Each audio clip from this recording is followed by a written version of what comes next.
는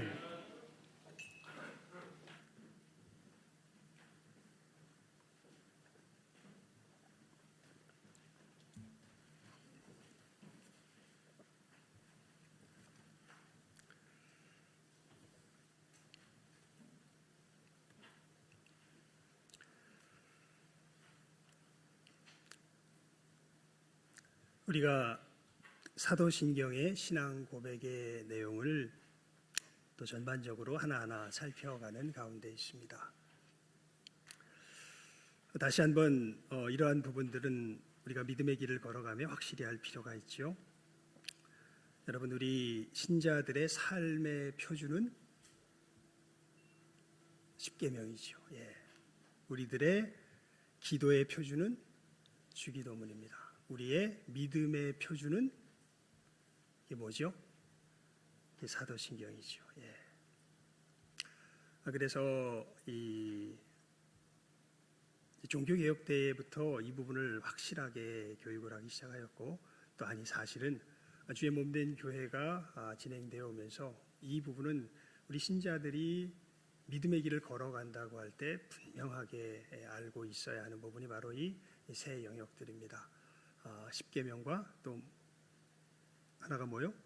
주기도문. 그리고 또 뭐가 있습니까? 사도신경. 사도신경은 우리가 믿는 믿음의 어떻게 보면은 요체가 되는 것이지요. 예수를 믿는 사람들은 도대체 무엇을 믿고 살아가는 사람들인가 하는 것에 대하여 그 총체적인 것을 알려주고 있는 것이 바로 사도신경입니다. 그래서 우리가 하나하나 살펴가는 가운데 이제 예수님께 대한 사도신경은 크게 그래서 이 세 부분으로 사실은 구성이 되어 있습니다.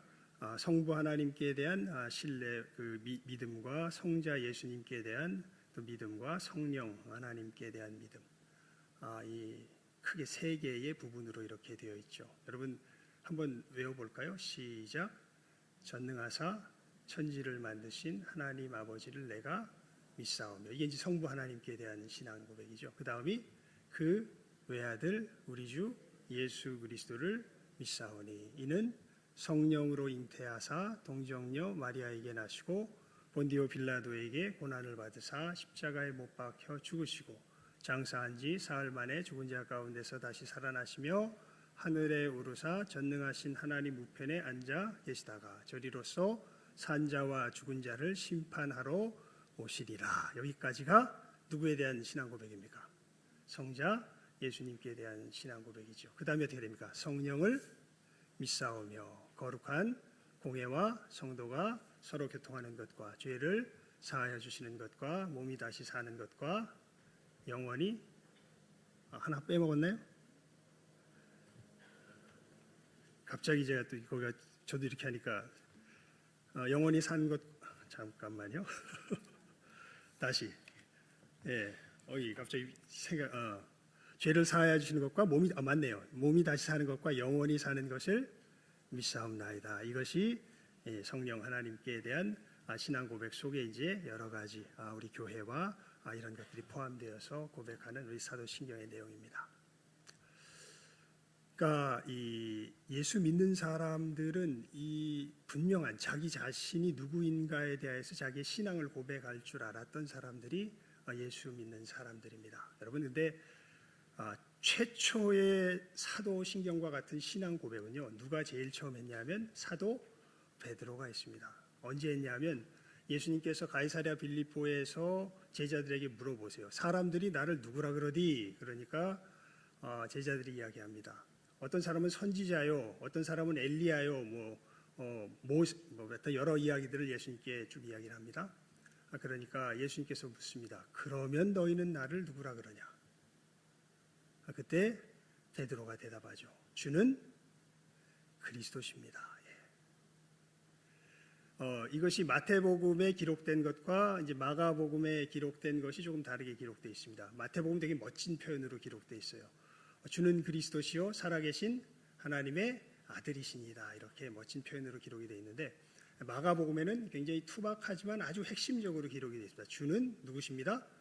그리스도십니다. 이렇게 고백을 합니다.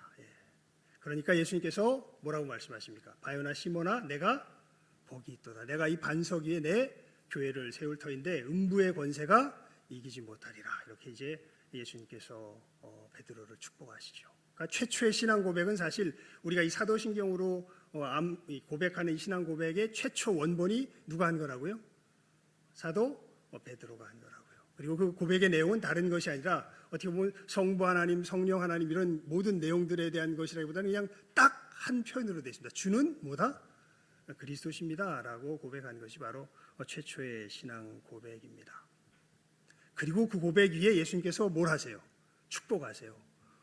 바요나 시몬아 내가 복이 있도다. 이 반석 위에 내 교회를 세우리라. 음부의 권세가 이기지 못하리라. 이렇게 예수님께서 말씀하시죠.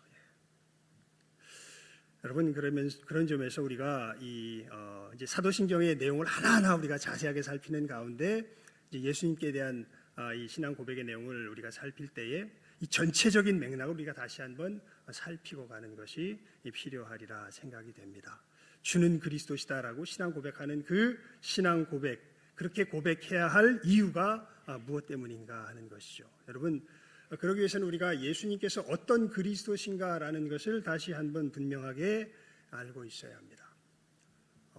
예수의 사람들은요, 예수님께서 어떤 그리스도시라고 고백하는 거냐 하면 이게 유대인들과 다릅니다.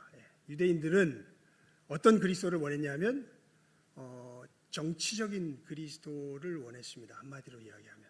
그러니까 자기들이 하나님 앞에서 자유롭게 이 외세의 압박에 시달리지 아니하며 예배할 수 있도록 이스라엘을 독립하고 그리고 성전을 제대로 세우고 그리고 오히려 이방의 압박을 받는 것이 아니라 이방을 정복할 수 있는, 점령할 수 있는 그런 힘을 갖춘 정치적인 사실은 메시아를 유대인들은 원했죠. 근데 예수님께서는 그런 의미에서 보면 유대인들의 눈에 메시아가 전혀 아닙니다. 왜냐하면 이분은 오히려 로마의 압박 속에서 억울하게 그냥 어떻게 돼요? 죽임을 당해버리고 맙니다. 힘이 하나도 없어요.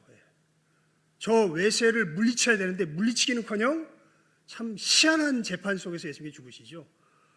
정작 사형을 집행해야 될 사람이 이 사람을 죽여야 될 것을 외치는 그 사람의 백성이라고 이야기하는 사람들 앞에서 나는 이 사람을 죽일 죄를 찾지 못했다. 니들이 마음대로 해라 라고 이야기하니까 우리에게는 사람을 죽일 법이 없습니다. 당신이 죽여야 됩니다. 만약에 안 죽이면 무언의 압박을 가하죠. 우리 폭동 일으킬 겁니다. 그러니까 본디오 빌라도가 마지못해서 이 세숫대야에다가 물을 떠놓고 손을 씻죠. 씻으면서 나는 이 사람의 피와 아무 상관이 없다. 상관이 없긴 뭐가 상관이 없습니까? 자기가 사형 언도를 하는데요. 그러니까 이스라엘 백성들이 그죠. 그 피를 우리가 다 감당하겠습니다. 그렇게 이야기를 하고 예수님을 십자가에 못 박으라 그러고 본디오 빌라도는 예수님을 십자가에 못 박아 죽입니다. 그러니까 본디오 빌라도 눈에 보기에도 예수님은 죽을 죄가 있어요, 없어요? 죽을 죄가 없어요. 그런데 어떻게 됩니까? 죽습니다. 그렇게 예수님은 뭐해요? 무력합니다. 그 모습 속에서 보면 그러니까 유대인들이 그 모습을 보고 아마 다들 더 격분하고 화가 났을 거예요. 왜요? 그들이 바라던 메시아는 어떤 메시아입니까? 강력한 메시아거든요. 정말 이 외세의 압제에서 자기를 건져내고 이 썩어진 나라를 확 제도를 바르게 세우고 뭔가 신나게 만들어낼 그런 메시아를 바랬는데 이건 뭐 기적을 행하고 오병이어의 기적을 행하고 무슨 뭐 죽은 자를 살려내고 병든 자를 고치고 뭐 어마어마한 일을 하는 것처럼 보이더만 결국 정작 가장 중요한 때 가서는 어떻게 돼요? 힘없이 쾌하니 꼬꾸라져 버리고 마는 그런 메시아가 무슨 메시아란 말입니까? 메시아가 아닌 것이죠. 그래서 어떻게 해라? 죽여라 라고 이야기를 하고 지금도 정통 유대인들은 예수님을 뭐라고 인정하지 않아요? 메시아로 인정하지 않습니다. 그런데 그분을 사도 바울뿐만 아니라 우리 모든 그리스도인들은 그분이야말로 진짜 누구다? 메시아다라고, 그분이야말로 진짜 그리스도다라고 우리가 고백하는 것이죠. 그래서 너희는 나를 누구라 하느냐? 베드로가 뭐라 그럽니까? 주는 그리스도시오. 주께서 그리스도십니다. 아니 어떻게 그런 분이 그리스도가 되신다는 말입니까? 어떤 의미에서의 그리스도입니까? 여러분, 우리가 하나님을 왜 섬기지 못할까요? 그러니까 이 이야기 속에는요, 유대인들의 어떻게 보면은 아주 이 유대인들뿐만 우리들의 어떤 깊은 인식이 하나가 자리 잡혀 있는데, 우리는 조건이 안 맞아서 못 섬긴다는 거예요. 그러니까 유대인들 같은 경우에는 조건만 맞으면 자기들 하나님 제대로 섬길 수 있을 거라고 생각하는 거예요. 일단 모의 압제가 없어져야 돼요. 로마의 압제가 없어져야 돼요. 그러면 우리 하나님 제대로 섬길 수 있다는 거예요. 근데 예수님께서는 너무 충격적인 말씀을 하신, 너희들 아무리 조건이 다 좋아져도 너희들은 하나님을 섬길 수 없다라고 말씀하신 것이 예수님의 말씀입니다. 왜요? 우리 영혼이 어떻게 되어 있기 때문에, 부패해 있기 때문에. 우리가 존재적으로, 본질적으로 하나님을 대적하는 자요, 하나님의 진노 가운데 처한 자이기 때문에 너희들 아무리 조건이 다 좋아져도 너희들은 하나님을 섬길 수 있다 없다? 섬길 수 없다라는 것이 예수님께서 이 땅에서 오시면서 그렇게 모든 사람들에게 가르쳐 주신 바죠. 그러니까 이 이야기에 가장 격분하면서 반대했던 사람들이 누구냐 하면 누굴까요? 이스라엘의 종교 지도자들입니다. 그래서 마가복음 7장 같은 데를 보게 되면요, 그 첨예한 갈등이 나타나요. 예수님의 제자들에게 바리새인들과 이스라엘의 종교 지도자들이 막 시비를 걸죠. 왜 당신의 제자들은 씻지 않은 손으로 음식을 먹고 이 전통적으로 전해 내려오는 결례 의식을 행하지 않습니까? 라고 이야기하니까 예수님께서 이렇게 말씀하시죠. 밖에서 들어가는 것이 너희를 더럽게 하지 못한다. 오히려 너희 속에서 나오는 것이 너희를 더럽게 한다. 너희들 밖에서 들어가는 것으로 너희를 깨끗하게 하려고 하지 말고 너희 어디서 나오는 것을, 속에서 나오는 것을 깨끗하게 하라라고 주님께서 말씀하시죠. 그러니까 여러분, 전혀 그 부분에 있어서 이 이스라엘의 그 당시 사람들이 생각했던, 아니 사실 대부분의 많은 사람들이 생각하는 것과 예수님께서 말씀하시는 바는 그 진단이 전혀 다릅니다. 왜 우리가 하나님을 섬기지 못합니까? 여러분, 우리가 하나님을 섬기지 못하면 왜 우리가 하나님을 섬기지 못합니까?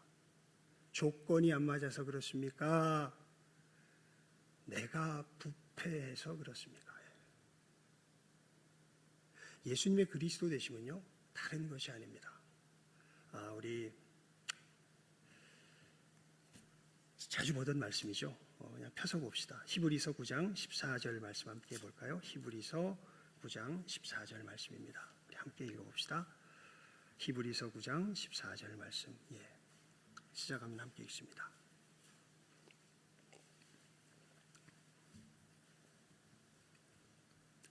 시작. 하물며 성령으로 말미암아 흠없는 자기를 하나님께 드린 그리스도의 피가 어찌 너희 양심으로 죽은 행실에서 깨끗하게 하고 살아계신 하나님을 섬기게 못하겠느냐. 자, 예수님의, 그러니까 이 그리스도로서 십자가에서 하신 역사라마, 이것만큼 단순하지만 분명하게 성경에서 표현하고 있는 부분이 없으리라 생각이 듭니다. 예수님께서 십자가에서 행하신 일이 뭐라고요? 우리 무엇으로? 양심으로. 예수님께서 십자가에서 보혈의 피를 흘리시고 죽으시잖아요. 그리고 사흘 만에 부활하시잖아요. 예수님의 그 역사가 무엇이라고요? 우리 무엇으로? 양심으로. 무엇에서 깨끗하게 하고? 죽은 행실에서 깨끗하게 하고 누구를 섬기게? 살아계신 하나님을 섬기게 하는 그 일을 예수님께서 어디에서 행하셨다고요? 십자가 위에서 행하셨다고요. 그러니까 여러분, 십자가는요, 유대인들이 보기에는 수치의 상징입니다. 저건 정말 무력한 사람이 아무 힘도 없기에 어떻게 보면 억울한 이 폭력 앞에 희생당한 모습이 어떻게 보면 그게 뭐예요? 이게 십자가예요. 그렇잖아요. 자기가 정당하면 왜 거기서 그렇게 죽습니까? 오히려 정말 그 조롱하는 사람들 이야기들처럼 그걸 팍 차고 나와가지고 자기를 처벌하는 이 부당한 놈들을 다 어떻게 버려야 돼요? 다 쓸어버려야 맞지요, 사실은. 그래야 그게 제대로 된 거죠. 그런데 예수님은 오히려 거기서 그냥 자처해서 거기에 올라가셔서 뭐 하세요? 죽으세요. 내가 이 일을 위하여 왔다, 이렇게 이야기를 하십니다. 도대체 뭘 하신 겁니까, 예수님께서? 우리가 오늘 읽었던 히브리서 9장 14절 말씀이 분명하게 이야기하죠. 예수님께서 십자가에서 피를 흘리심으로 말미암아 우리 무엇으로? 양심으로 무엇에서 깨끗하게 되어서, 죽은 행실에서 깨끗하게 되어서 누구를 섬길 수 있게? 살아계신 하나님을 섬길 수 있게 되는 것이죠. 이 역사는 예수님께서 이 십자가의 역사를 감당하시지 않으면 우리들 가운데 일어날 수가 없습니다. 그래서 예수님께서 오셨고, 우리가 주는 그리스도시오라고 이야기할 때 예수님께서 그리스도로서 행하신 이 역사가 다른 것이 아니라 이 일을 행하셨다는 것을 고백하는 것이죠. 여러분, 우리가 하나님을 진정으로 섬기는 것이 왜 그렇게 중요합니까? 그 이유에 대해서 오늘 말씀하고 있는 것이 우리가 오늘 읽었던 성경 본문 말씀의 내용입니다. 여러분, 왜 예수 믿어야 돼요? 왜 예수님께서 그리스도로서 행하신 그 일을 우리가 믿어야, 우리가 오늘 예배 시간에도 이야기했지만 예수님만이 우리의 소망이라고 우리가 인사했는데 왜 우리가 예수님을 믿어야 합니까? 믿지 않으면 우리는 하나님의 무엇 가운데 처한 존재로 계속 있을 수밖에 없어요. 오늘 본문 말씀 다시 읽어볼까요? 우리 로마서 1장 18절 말씀 함께 읽습니다. 로마서 1장 18절 말씀 함께 다시 한번 읽어봅시다. 시작하면 읽지요. 시작. 하나님의 진노가 불의로 진리를 막는 사람들의 모든 경건치 않음과 불의에 대하여 하늘로조차 나타나나니. 사도 바울은요, 이 로마서에서 우리가 예수를 믿어야 할 가장 핵심적인 이유로 무엇을 계속해서 강조해서 이야기하냐면 하나님의 뭘 이야기해요? 진노를 이야기해요. 그냥 여러분 삶이 힘들지요, 피곤하지요, 고달프지요, 하나님께서 거기서, 예수님께서 거기서, 이런 정도의 어떤 피상적인 게 아니라 훨씬 더 근본적인 것을 이야기합니다. 왜 우리가 예수 믿어야 되느냐? 우리는 근본적으로 무엇에 처한 존재들이다? 하나님의 진노에 처한 존재들이다라는 것을 이야기합니다. 여러분, 하나님의 진노가 임하면 어떻게 될까요? 사실 하나님의 진노가 지금도 임하고 있습니다. 이 요한계시록 우리 말씀 보게 되면요, 이 일곱 인, 일곱 대접, 일곱 나팔, 일곱 대접, 이게 다 무엇이 쏟아지는 것으로서 표현하고 있습니까? 하나님의 진노가 쏟아지는 것으로 표현하죠. 근데 하나님의 진노가 쏟아지는 그 대접들, 인들이 띄어지고 나팔이 불려지고 대접이 쏟아질 때 나타나는 현상이 뭐냐면 우리가 소위 말하는 대표적인 재앙들이에요. 기근, 지진, 전염병, 그리고 심판이 점점 이 극으로 치달아갈수록 무엇이 흔들리기 시작합니까? 하늘의 권능들이 흔들린다고 이야기하죠. 그것이 무엇을 의미합니까? 지금 우리가 당하고 있는 이 기후에 이상스러운 모습들이 거기에 포함이 되겠죠. 여러분, 이게 우리가 이산화탄소를 많이 배출해서 정작 그 이유 때문에 이렇게 된 걸까요? 2차적 원인이라고 말할 수 있을 겁니다. 근데 진짜 1차적 원인은 뭐예요? 하나님의 무엇이 쏟아졌기 때문에. 성경은 무엇을 이야기합니까? 하나님의 진노가 쏟아졌기 때문에 그렇습니다.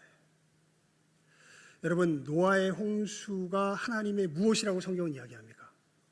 심판이라고 이야기합니다.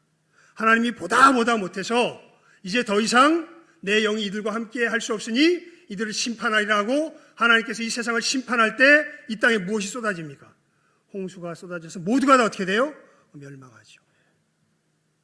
소돔과 고모라 성이 이 화산이 터지면서 이 유황불에 불타는 것을 성경은 무엇이라고 이야기합니까? 하나님의 진노라고 이야기하죠. 하나님의 심판이 임하였다고 이야기합니다. 여러분, 대대적으로만 일어나는 것이 아니라 헤롯이 두로 사람들 앞에서 이 연설을 하죠. 그런데 그 사람의 연설할 때 옷을 휘황찬란한 걸 입었는지 어떻게 했는지 참 사람들이 그 모습을 보면서 두로 사람들이 지금 헤롯한테 식량을 얻어야 되기 때문에 아부를 해야 되는 상황이 됐습니다. 야, 저건 사람의 목소리가 아니라 신의 목소리다 라고 하면서 헤롯을 칭찬했을 때에, 높였을 때에 헤롯이 그것을 그대로 받아들이면서 하나님의 진노를 받아서 그 자리에서 어떻게 됩니까? 죽어나가는 것을 보게 되죠. 그러니까 여러분, 성경이 우리들에게 너무나 분명하게 예수를 믿어야 하는 가장 중요한 이유로 이야기하는 것이 바로 다른 것이 아니라 무엇이에요? 하나님의 진노입니다. 하나님은 죄를 향하여 반드시 뭐 하시는 분이세요? 진노하시는 분이세요. 이게 변할 수 없는 진리입니다.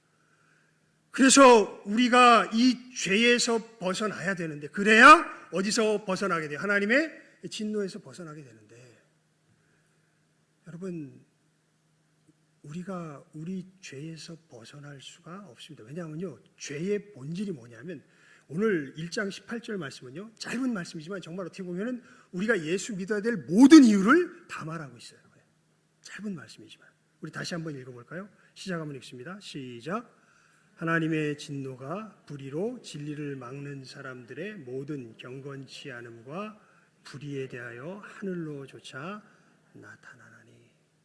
하나님의 진노가 어디에 나타나냐면 불의로 진리를 막는 사람들의 이 순서가 굉장히 중요합니다. 모든 경건치 않음과 불의. 뭐가 먼저예요? 불경건이 먼저예요. 무슨 뜻이냐면요, 여러분, 성경이 말하는 죄의 본질이 무엇일까요? 사도 바울이 지금 분명하게 이야기하죠. 죄의 본질로 뭐를 강조하는 것이 아니라 불의를 강조하는 것이 아니라 죄의 본질로 뭘 강조해요? 불경건을 강조합니다. 그래서 1장 18절부터 이 32절까지의 이 로마서 1장의 말씀을 쭉 살펴보면요, 사람들이 어떻게 불의 가운데 거하게 되는지 그 과정을 자세하게 설명을 하는데, 늘 그 불의 가운데 거하게 되는 그 원인은 늘 무엇이 원인이 되냐 하면 불경건이 원인이 됩니다. 늘 이런 식으로 돼요. 저들이 하나님께서 저들에게 하나님이 어떠한 분이심을 알리시는데, 이들이 하나님을 그 마음에 두기를 싫어해요. 그러면 하나님이 진노하셔서 그들을 그 불경건한 마음 속에서 그냥 내팽개쳐 버리십니다. 그렇게 될 때 나오는 것이 그들의 불의한 행동들이에요. 이것을 우리 이 1장 폈으니까요, 대표적으로 표현하는 것, 우리 28절부터 31절까지 한번 읽어볼까요? 그냥 제가 설명한 그대로를 사도 바울이 써놓습니다. 우리 시작하면 읽습니다. 시작.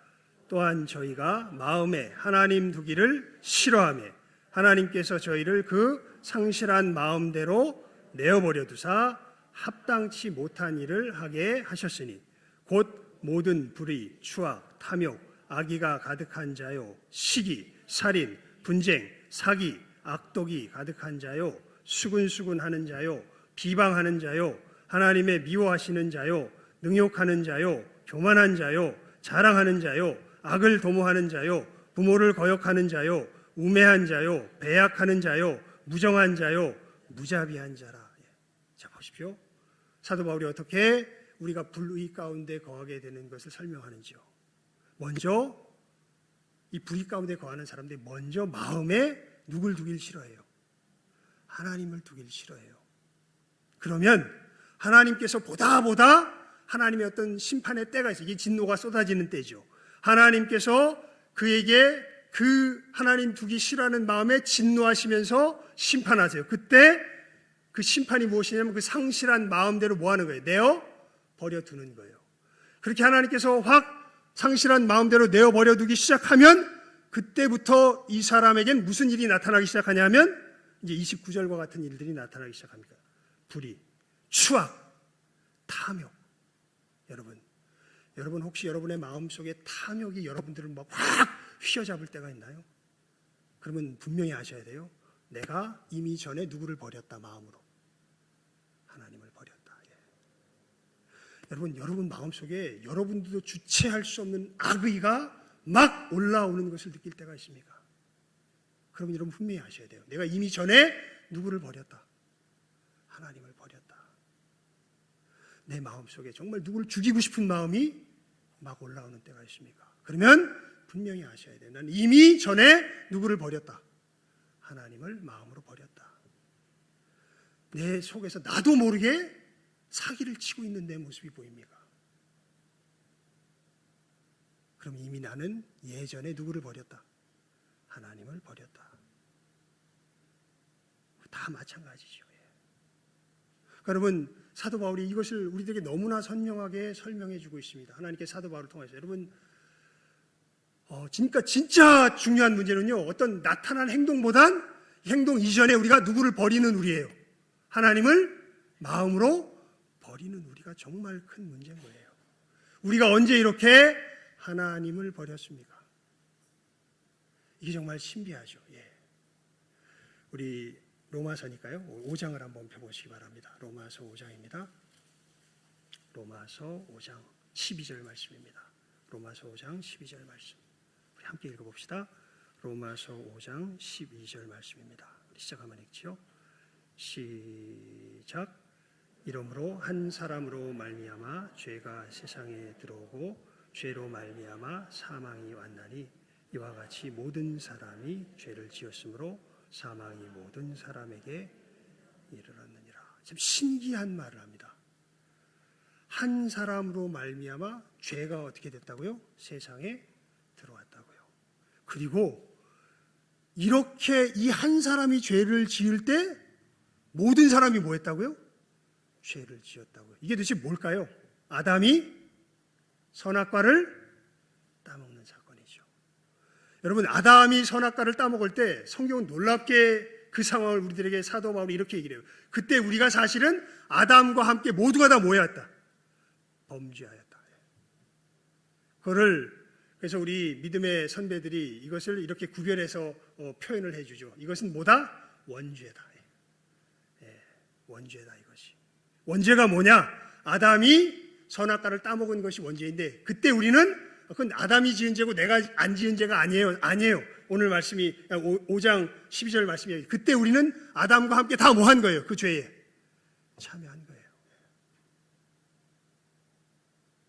그래서 우리들 속에는 이 아담의 범죄와 함께 무엇이 우리의 존재의 바탕이 되어 있습니까? 이 불경건이 우리의 존재의 바탕이 되어 있는 겁니다.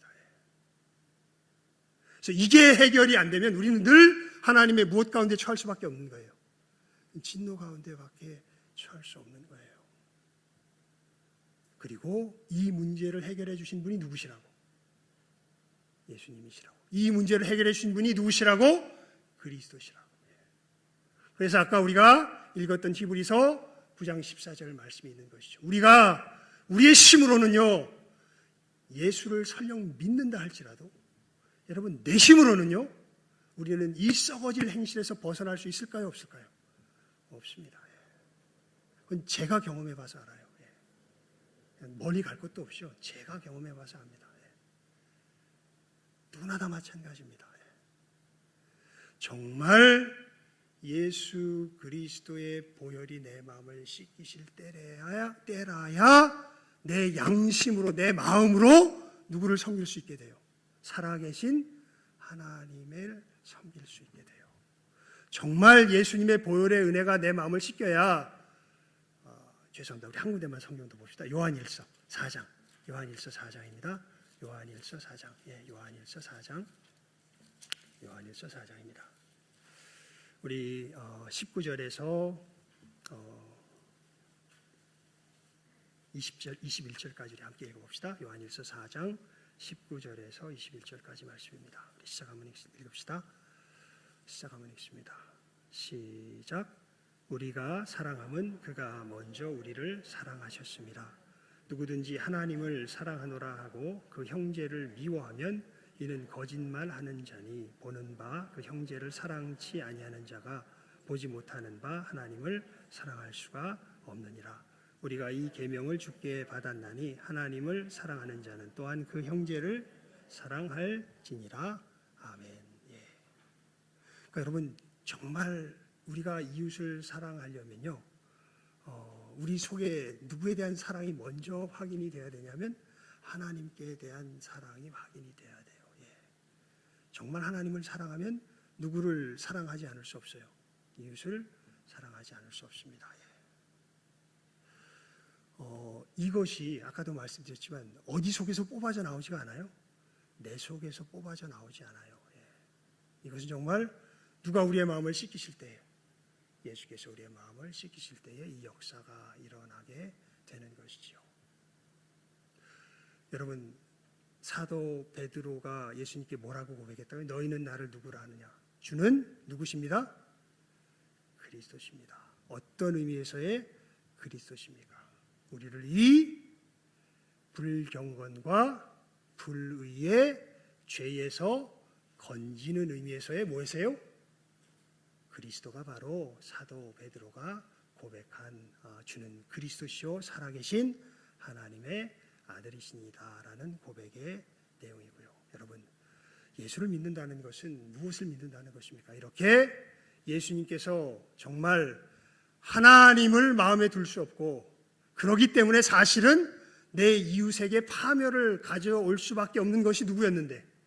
우리였는데, 예수님께서 나를 구원하여 주셔서 이제는 내가 누구를 사랑할 수 있게 되고, 하나님을 사랑할 수 있게 되고, 누구를 사랑할 수 있게 되는, 내 이웃을 내 몸과 같이 사랑할 수 있게 되는 그러한 새로운 피조물로 나를 지으셨습니다 라는 것이 바로 주는 누구십니다? 그리스도십니다 라는 신앙 고백의 내용이 되는 것이죠. 우리가 왜 구원받아야 되는지, 우리가 왜 그리스도를 필요로 하는지, 여러분, 그리스도가 없인 우리는 누구를 섬길 수 없고 하나님을 섬길 수 없고 누구를 사랑할 수 없어요? 내 이웃을 사랑할 수 없습니다. 그래서 우리 누가 필요해요? 예수님이 필요해요. 예수님께서 나를 건져주셔야 돼요. 그리고 예수님의 은혜를 받은 사람으로서는 이 걸음을 한 걸음 한 걸음 우리의 삶의 현장에서, 여러분, 우리가 이 생명을 얻었는데 이게 완전한 모습으로는 이 땅에서는 나타나진 않아요. 우리는 어떻게 보면 이 불완전한 것 속에서 오히려 불완전하기 때문에 서로가 서로를 찌르는 이런 모습들이 나타나요. 그러니까 우리 사도신경으로 신앙 고백하는 것 속에서 성령을 믿사오며, 그 다음이 뭡니까? 해볼까요? 성령을 믿사오며, 그 다음 뭐죠? 성도가 서로 뭐하는 것과? 교통하는 것과. 그 다음이 뭡니까? 죄를 사하여 주시는 것과. 성령을 믿사오며 다음이 거룩한 공예화네요. 처음이 거룩한 공예. 그 다음이 뭐예요? 성도가 서로 교통하는 것과. 이렇게 되죠. 여러분, 성도의 교통이 뭘까요? 잘 알아야 됩니다. 우리는요, 의인된 죄인들이에요. 그러니까 무슨 얘기냐면, 교회는 누가 모여 있는 것이 아니에요. 천사들이 모여 있는 것이 아니에요. 교회는 의인된 죄인들이 모여 있어요. 그래서 오히려 우리들의 이 아직 정리되지 못한 육체의 옛 습관들로 우린 서로를 계속 뭐하게 돼 있어요? 찌르게 돼 있어요. 그리고 이렇게 찌를 때 이 찌름이 어떻게 해결되는지를 보면 우리는 거기가 주님의 진정한 교회인지 아닌지 알 수 있어요. 그 찌름이 우리 가운데 어떻게 해결되어 나가고 있습니까? 그래서 여러분, 우리 지난 시간에 그런 부분들 살폈죠. 교회됨은요, 완벽한 모습이 아니라 용서와 용납이 있는 것이 바로 교회되는 모습이다라는 것을 이야기를 했죠. 여러분, 우리가 예수님을 주님으로 고백하며 걸어가는 사람들입니다. 그래서 정말 하나님의 사랑을 받으면요, 두렵지 않아요. 왜냐하면 이 죄인이 하나님께 받아들여졌다는 걸 알거든요. 사람들이 왜 두려워하냐면, 나는 이 죄만큼은 자기가 자기 스스로도 받질 못해요. 많은 사람들이요. 그러니까 그래서 계속 자기를 숨겨요. 왜냐하면 그것을 인정하게 되는 순간 자기는 받아들여지지 않을 거라고 생각하기 때문에 그래요. 그런데 예수 믿는 사람들이 왜 엄청난 용기가 있는 사람들로 변하냐면요, 나는 도무지 받아들여질 수 없을 사람이라고 생각을 했는데 예수 안에서 알게 된 거예요. 내가 예수님 때문에 누구에게 받아들여졌다는 걸. 하나님께 받아들여졌다는 걸. 그리고 그 하나님은 누구도 뭐 하실 수 있는 분이시라는 걸. 받으실 수 있으신 분이라는 걸. 그래서 이 사랑이 나눠지는 곳이 어디예요? 교회입니다. 여러분, 우리가 이 분명한 주님을 믿으며 따라가는 믿음의 길을 잘 지어가실 수 있길 바라고요. 그러한 점에서 우리들이 예수님을 필요로 하는 이유가 다른 것 때문이 아니라 이게 하나님과의 관계 회복에서부터 시작되는 거예요. 다른 것이 아니라 어떤 우리들이 생각하는 육신적인 환경적인 조건이 만족되는 데서 우리의 삶이 세대로 시작되는 것이 아니라 가장 근본적으로 우리가 지금 이 예수님의 역사가 없이는 우리 죄가 해결이 안 되는데 이 죄가 해결이 안 될 때 우리는 어쩔 수 없이 하나님의 무엇의 대상이 될 수밖에 없는 거예요? 진노의 대상이 될 수밖에 없는 거예요. 그런데 이 일을 누가 해결하셨다고요? 예수께서 해결하셨다고. 그래서 우린 누가 필요하다고? 예수님이 필요하다고. 이 분명한 신앙 고백 가운데 하나님과의 관계가 회복되며 우리 이웃들과의 관계가 회복되어 나아가는 이 진정한 그리스도의 은혜를 받아 누리며 믿음의 길을 걸어가시는 여기 함께한 우리 모든 귀한 영혼들 다 될 수 있기를 주님의 이름으로 축원을 드립니다. 기도하겠습니다. 하나님 아버지, 이 시간 하나님 앞에 간절히 기도를 드리옵나이다. 예수 그리스도께서 우리들 가운데 무엇을 행하셨는가? 예수님께서 우리들에게 왜 필요하신가를 분명하게 깨달아 아는 귀한 은혜가 임하게 하여 주시기를 간절히 바라옵고 소원하옵나이다. 하나님, 사람들을 보기 전에 우리들 하나님 앞에서 우리의 모습을 진실하게 깨달을 줄 아는 은혜가 있게 하여 주시옵소서. 하나님, 정말 하나님께서 예수 그리스도 안에서 내게 어떠한 놀라운 일을 행하셨는지를 깨달아 아는 은혜가 있게 하여 주시옵소서.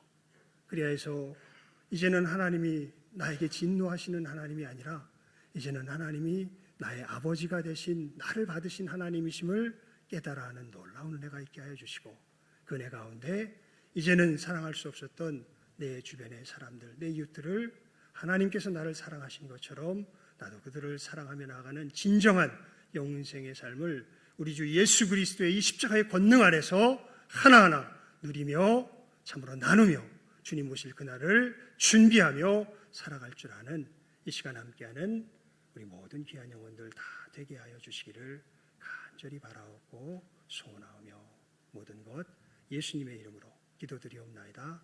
아멘. 우리 269장 찬송 드리며 준비한 예물 드리도록 하겠습니다.